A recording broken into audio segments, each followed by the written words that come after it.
네, 이 트럼프의 관세 이슈로 인해서 시장에 긴장감이 가득한 가운데 지난주에 공개가 되었던 소매 판매 지표, CPI 지표로 인플레이션에 대한 우려감까지 고조되고 있습니다. 이러한 여러 가지 불확실성 때문에 특히나 미국 국채 시장에 대한 불안감도 가중되고 있는데요. 그래서 오늘 저희가 특별한 시간 마련했습니다.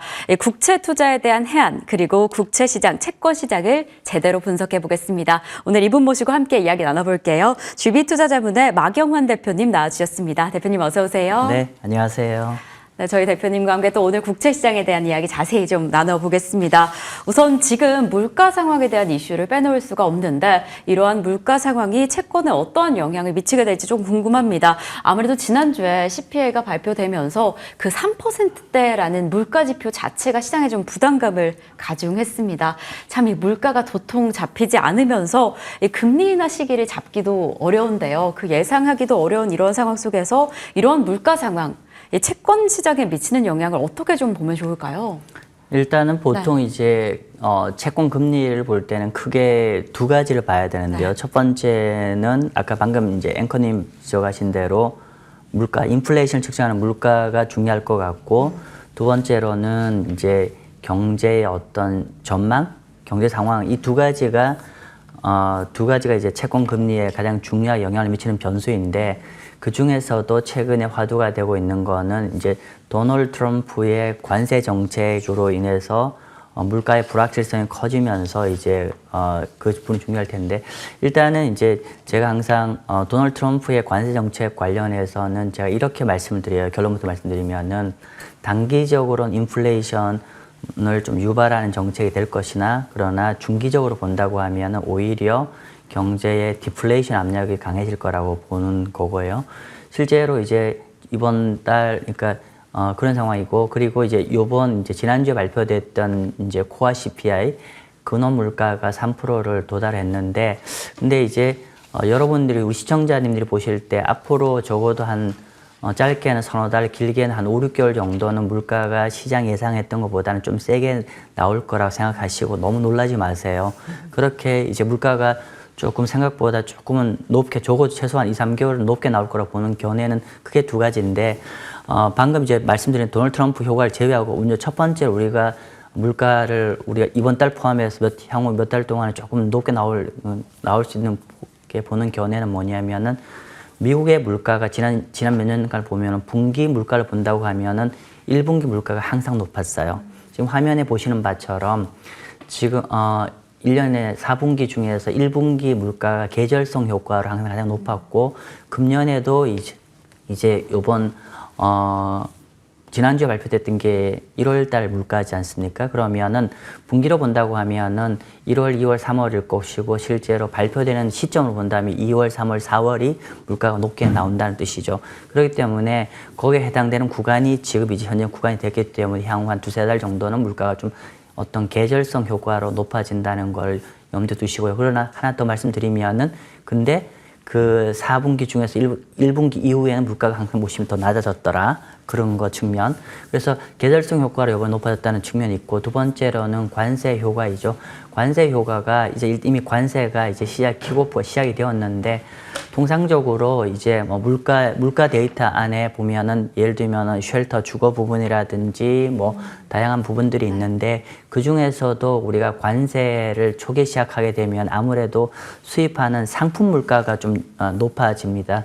아니나 다를까 보시면은 이전에 일기 때 도널드 트럼프 일기 때 보면은 우리가 2018년 중반 특히 하반기에 그 영향을 받았는데 한 5개월 정도가 상품 물가가 좀 높게 나왔었어요. 그러니까 이전에 상품 물가가 좀 크게 안 떴다가 딱 본격화되는 시점부터 한 4, 5개월 정도 뜬 상황이고, 그러다 보니까 이제 요 두 가지가 맞물리면서 지금 보면은 이제 트럼프 이펙트가 시작되고, 그리고 계절성 효과가 맞물리기 때문에 이번 달 포함해서 한 몇 달 동안 조금 높아질 거라고 보여지고 있고, 그러면서 이제 물가가 조금 높아질 거라 보는데, 중요한 거는 이게 계속 지속될 거라고 생각되면 우리가 좀 걱정이 많이 되는데 아까 말씀드린 대로 계절성 효과라는 건 1분기가 제일 보통 낮아지고 2분기 그리고 관세 효과도 결국은 중기적으로 한 5개월 이후부터는 다시 안정화되는 모습이기 때문에 단기는 좀 불편하지만 좀 긴 호흡에서는 그렇게 너무 걱정 안 하셔도 될 것 같습니다. 네, 좋습니다. 사실 물가 상황 지금과 같은 고물가가 좀 지속될 것이다라는 우려감을 또 씻을 수는 없지만 이야기해 주신 대로 계절적인 이슈, 관세가 잘 해결된다라고 한다면 크게 걱정할 필요도 없다라고 이야기를 해주셨습니다. 자, 그렇다면 어쨌든 지금 이 시점에서 물가 상승이 이어지고 있는데 또 신기하게 국채 금리는 안정세를 보이고 있습니다. 네. 통상적으로 물가가 오르면 인플레이션이 고조될 것이고 그에 따른 명목 금리가 상승할 것이다라는 플로우로 좀 해석을 했었는데요. 최근에 아무래도 트럼프와 트럼프 행정부가 금리보다 10년물 국채금리에 집중하겠다라는 이야기를 해서인지 이렇게 또 안정세를 보이고 있습니다. 그래서 트럼프 의도대로 지금 안정세 이어갈 것이다라고 좀 해석을 해도 괜찮을까요? 네, 일단 그 말씀 좀 드리기 전에 왜 지금 현재 물가도 생각보다 높게 나오고 인플레이션 불확실성도 점증되고 있는데 왜 국채금리가 또 추가로 뜨지 않느냐는 거는 아까 말씀드린 대로 일단은 우리가 이미 상당 부분 선반영된 측면이 있고요. 두 번째로는 우리가 지금 보면은 결국 좀 전에 제가 말씀드렸지만은 물가가 단기적으로 올라갈 수 있지만 중기적으로 가면은 오히려 경제의 어떤 디플레이션 압력으로 강할 거기 때문에 우리가 10년 만기 국채, 그러니까 보통 단기 금리는 연준의 정책 금리에 영향을 받고 10년 만기 국채 금리는 중장기적인 경제의 전망에 영향을 받는데 아무래도 단기적으로 금리 인하를 못할 거라고 보여지기 때문에 단기 금리는 안 내려가는 반면에 장기 금리는 최근에 그런 중장기적인 경기 디플레이션 압력 부정적 영향을 같이 맞물리다 보니까 최근에 국채 금리가 생각만큼 안 올라가는 연유고요. 그리고 글쎄요, 뭐 이걸 중장기 금리가 우리가 일정 부분 현재 레벨보다는 조금 더 올라갈 여지는 있겠지만 그러나 현재 금리 레벨을 추세적으로 5% 이상 상방을 돌파하기는 쉽지 않아 보입니다. 아까 말씀드린 대로 관세에 대한 어떤 불확실성이 커지게 되면 경제에 부정적 영향을 미칠 거기 때문에 그러면은 이제 현재 레벨에서 추가적인 금리 상승은 그렇게 크진 않을 거라고 보여집니다.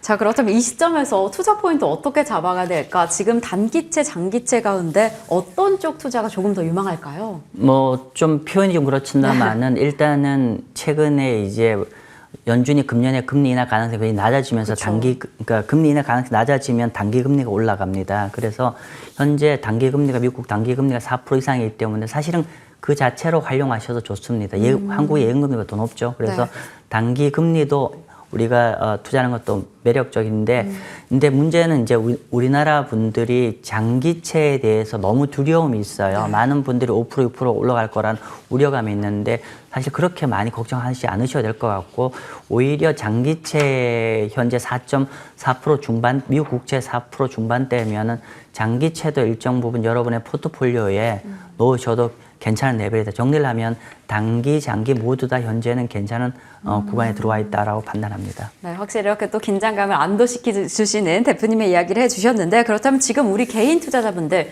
특히나 채권 투자자분들이 어떻게 좀 대응하시면 좋을까 궁금합니다. 지난주에 CPI 발표 이후에 뭐 하루 만에 2년물, 10년물 국채금리가 10bp씩 뛰어 오르기도 해서 참 혼란스러우실 것 같아요. 이럴 때 좀 어떻게 대응하시면 좋을까요? 네, 말씀 주신 대로 지금 사실 개인 투자자들이 판단하기 좀 쉽지가 않은 국면이죠. 한쪽에서는 인플레이션 얘기하고 한쪽에는 이것 때문에 경기 둔화될 거라는 이런 얘기도 있어서인데 근데 우리가 채권 투자를 할 때는 주식 투자와 좀 어프로치를 좀 달리 했으면 좋겠습니다. 뭐냐면 주식 투자보다 채권 투자는 호흡을 좀 더 길게 하셔야 돼요.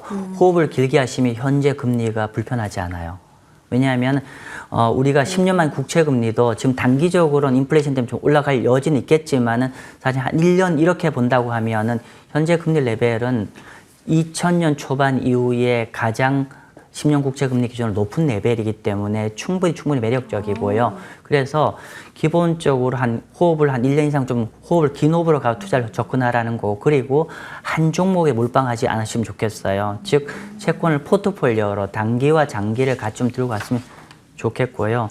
그리고 또 하나 더 팁을 드린다고 하면은 만약에 여러분들이 어떤 선택을 할 수 있다고 하면 저는 현재 시점에는 ETF도 좋지만은 개별 국채를 좀 갖고 가셔도 굉장히 좋은 레벨이다. 왜냐하면은 개별 국채는 우리가 좀 이 박스권이 오래 지속되더라도 사실은 ETF보다는 어떤 위험 관리 측면에서 더 양호하기 때문에 그래서 개별 국채 위주로 포트폴리오를 좀 긴 호흡을 가면 현재의 금리는 굉장히 좋은 투자 기회로 저는 판단합니다. 네, 지금 좀 불안해하시는 분들이 많으셨을 텐데요. 대표님께서 지금 이 시점 긴 호흡으로 살펴보면 충분히 매력적인 포인트다라고 이야기를 해주셨습니다. 특히나 포트폴리오를 좀 다변화해 보시고 개별 ETF에 좀 집중해 보시는 게 어떨까라는 생각이 드는데요. 참 그래도 지금 여러 가지 소화해야 될 이슈가 너무 많아서 어수선할 때 지금 이 시점에서 좀 자세한 포트폴리오 전략을 어떻게 세워보면 좋을까 이야기 나눠보면 좋을 것 같습니다. 특히나 이번 주에는 굵직굵직한 기업들의 실적 발표도 이어져서 이 관세 정책에 대한 불확실성이 더해진다라고 한다면 무역 관련 기업들의 실적은 어떻게 체크해야 할까 우려가 되기도 하는데 이번 주 포트폴리오 전략은 어떻게 세워보시면 좋을까요? 글쎄요, 뭐 이번 주 이제 제가 주로 채권만 위주로 주로 말씀드리는 상황이라서 제가 이제 주식을 말씀드리기 좀 쉽지는 않은 얘기지만은 글쎄요, 우리가 기본적으로 그 채권 전략을 수립할 때는 지금 당분간은 우리가 관세 이슈가 계속 이벤트가 계속 발생을 할 거죠. 그런데 이제 주식은 기본적으로 채권보다 호흡이 길기 때문에 죄송합니다.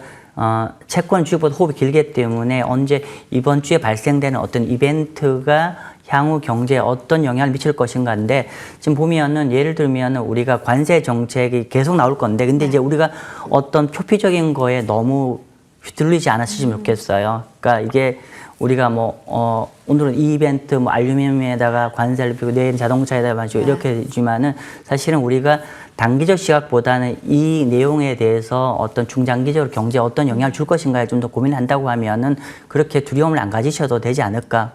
물론 이제 제가 채권적 시각이기 때문에 이제 이런 것들이 경제에는 어떤 누적적으로 부담을 주는 견해이기 때문에 저는 오히려 채권 쪽 시각에서는 이런 부분들을 그냥 좀 개인적으로 좀 편안하게 바라보고 있습니다. 네, 좋습니다. 우선 이번 주 어떤 이슈가 나오든지 두려움을 내려두고 일희일비하지 않고 호흡을 좀 길게 가져가시는 게 어떨까라는 생각이 듭니다. 자, 지금까지 GB투자자문 마경환 대표님과 함께했습니다. 대표님과는 오늘 여기에서 인사 나누고요. 저희도 오늘 여기에서 인사드리도록 하겠습니다. 대표님과 먼저 인사 나눌게요. 대표님 오늘 귀한 말씀 감사드립니다. 네, 감사합니다. 네, 이렇게 오늘 대표님과 함께 국채 수익 그리고 국제 투자를 어떻게 해야 되는가에 대한 이야기까지 나눠봤습니다. 이번 주 증시도 저희 투자와 함께 이어가 보시면 좋을 것 같고요. 저희도 오늘 여기에서 인사 나누겠습니다. 오늘도 시청해주신 여러분 고맙습니다.